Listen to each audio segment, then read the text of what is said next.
One night, a man named Tom had a dream. He was standing alone on his gray driveway. There was an eerie mist in the air, and a menacing silence hung over the neighborhood.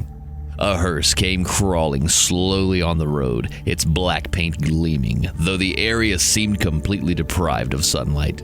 To Tom's horror, the hearse stopped in front of his driveway. It idled for a moment, then the polished window started to slowly roll down. A pale man with silvery white hair sat in the driver's seat. He smiled at Tom. It was a friendly enough gesture, though he sensed some sort of evil behind it. Tom gasped as he saw the hearse was packed with bodies, and the stench of death filled his nose.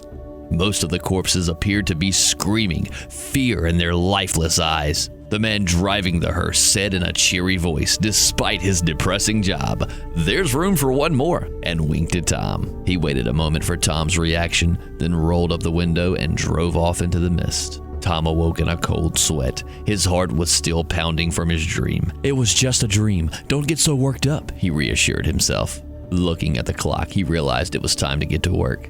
As Tom pulled on his suit, he couldn't get the dream out of his mind. When he got downstairs, he walked into the kitchen and pulled open the stainless steel fridge door. There was next to nothing to eat, so Tom decided to just pass on breakfast and get going. Tom stepped out of his car and onto the pavement in front of his office building. His building was extremely tall, and of course, his office was at the very top. Tom reached the elevator and pushed the button next to the arrow pointing up. The button lit up a bright green, and the elevator doors slid open. Of course, the elevator was full of people, and Tom sighed in annoyance and stepped back to signal he would wait for the next one. A voice from someone near the front of the elevator said, "There's room for one more."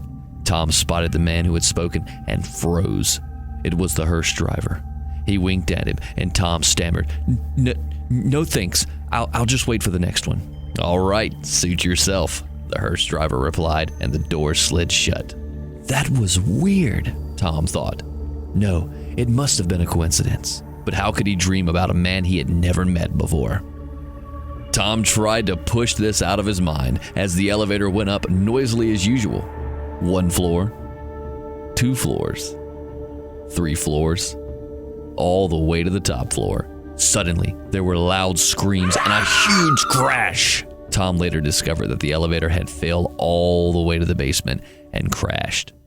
Every single passenger had died.